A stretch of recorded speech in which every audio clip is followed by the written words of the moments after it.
The reading from today is from the book of Job, and it is actually Job that is speaking during these verses. However, I want to go back because there's some confusion when it comes to Job.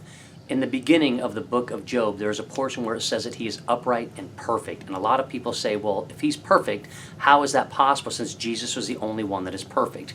Remember that in Job, it talks about that in regards to him being morally perfect. In other words, his moral choices, he always chose the right way when it came to questions of being moral or immoral. He would always choose the right route and take the high road. However, it doesn't mean that he lived without sin. It doesn't mean that he didn't miss the mark at times with God.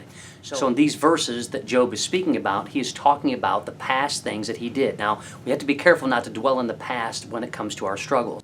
However, we can remember the times that were uplifting because during those times, that's when we can point to God. Maybe you're going through a struggle right now spiritually. You're treading water, you're going backward, you're backsliding, whatever it is that you want to call where you are right now.